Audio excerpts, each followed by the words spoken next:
Before there was an empire ruling millions of people, there was just one tiny city beside a muddy river in Italy. And according to Roman legend, that city began because two brothers had the worst sibling argument in human history. This is the rise and fall of ancient Rome in one ridiculously chaotic story. First, meet King Numitor of Alba Longa, peacefully ruling until his younger brother Amulius decides family loyalty is overrated and steals the throne. To secure power, Amulius wipes out most of Numitor's family and forces Numitor's daughter Silvia to become a Vestal virgin, meaning no children allowed. Problem solved, right? Wrong. Silvia somehow becomes pregnant and claims Mars, the god of war, is the father. Totally believable. But whether myth or not, the twins Romulus and Remus are born. Amulius panics because the twins suddenly threaten his claim to power, so he orders them thrown into a river. Peak uncle behavior. But the babies survive. Legend says a she-wolf raises them before a shepherd adopts them, which means Rome's founders basically grew up feral before becoming ancient warriors. Years later, the twins discover their true identity, overthrow Amulius, restore their grandfather Numitor, and decide to build a new city near the Tiber River. Then immediately start arguing over where to build it. Romulus wants one hill, Remus wants another. Instead of acting normal and flipping a coin, they ask the gods through bird signs. Remus mocks Romulus's wall by jumping over it. Romulus responds by killing him. And just like that, Rome is born through murder, ego, and terrible anger management. Now, early Rome is basically a fortified camp filled with criminals, exiles, runaway slaves, and random violent dudes. Romulus looks at this chaos and says, "Perfect. Civilization. There's just one issue. No women." So, Rome invites neighboring tribes to a festival. Everyone arrives expecting food and celebration. And the Romans suddenly kidnap a bunch of women mid-party. Ancient Rome solved its population crisis with the worst dating strategy imaginable. The neighbors understandably declare war, but eventually the tribes merge together and Rome grows stronger. Then comes the Roman kingdom era. 7 kings rule Rome. Some build roads and temples, others become corrupt disasters, until the Romans finally overthrow the monarchy entirely. And that is when Rome becomes a republic. No more kings. Definitely. Totally. Absolutely no dictators later. Keep that in mind. Instead of one ruler, Rome now has 2 consuls meant to balance each other out. Which sounds smart until humans get involved. Around this time, the Gauls invade Rome, burn the city, loot everything, and leave the Romans deeply traumatized. Rome basically develops a permanent revenge arc from this moment onward. So Rome becomes hyper-militaristic.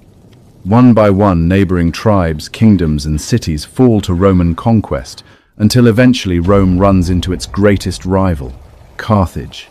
Carthage is rich, powerful, and controls major trade routes.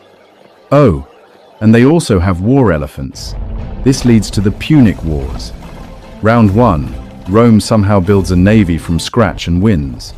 Round 2, Hannibal arrives. One of history's greatest military commanders marches elephants across the Alps and humiliates Rome for years. But Rome refuses to quit. Eventually Carthage loses, and in the Third War Rome completely destroys the city.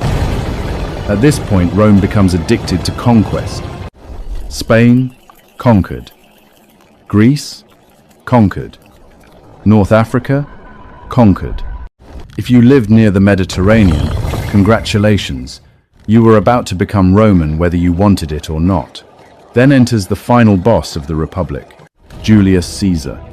Caesar conquers Gaul, modern-day France, and becomes so successful that the Roman Senate starts panicking, because when one general becomes too powerful, republics start sweating nervously.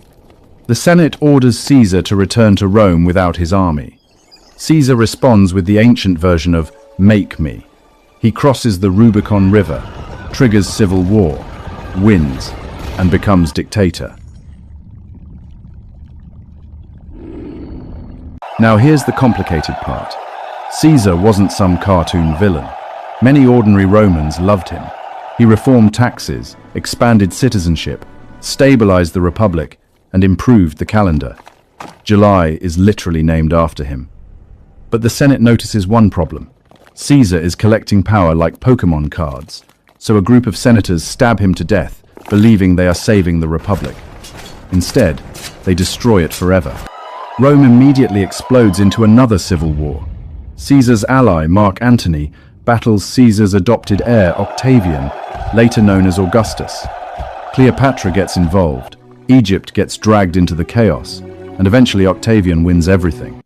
In 27 BC, Augustus officially becomes the first Roman emperor. The Republic is dead. The empire has arrived.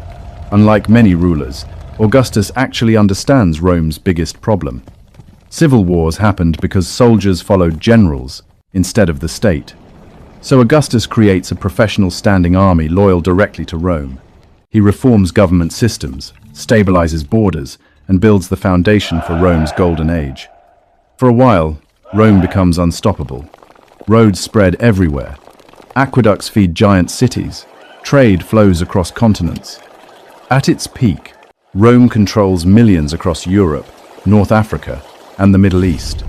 But then comes Rome's favorite hobby, political insanity. Some emperors are competent, others are absolute disasters. Caligula becomes infamous for bizarre behavior. Nero rules during massive chaos. The Praetorian Guard, originally bodyguards, realize they can literally choose emperors themselves. At one point, they even auction the throne to the highest bidder, which is honestly the most Roman thing ever. Meanwhile, Christianity spreads across the empire despite persecution. Jesus of Nazareth is executed during Roman rule, but his teachings continue spreading across Roman territory. Then the empire enters full crisis mode. Civil wars, economic collapse, plagues, invasions, emperors dying constantly. The Roman Empire basically turns into a survival server with no admins. Eventually, Constantine reunites the empire and builds Constantinople in the east, shifting power away from Rome itself, while Christianity becomes increasingly dominant. But by now, the western half of the empire is weakening badly. Then the Huns appear. Their invasions push massive Germanic tribes toward Roman borders. Rome allows many inside, but corrupt officials mistreat them so badly that rebellions explode everywhere. Soon, barbarian kingdoms are forming inside Roman territory itself. The Visigoths sack Rome. The Vandals raid North Africa. The empire desperately struggles just to survive another year. And finally, in 476 AD, the last Western Roman emperor, Romulus Augustulus, is removed from power by a Germanic leader. No giant final battle, no heroic ending, just exhaustion. After more than 1,000 years of dominance, the Western Roman Empire collapses under corruption, invasions, civil wars, and its own impossible size.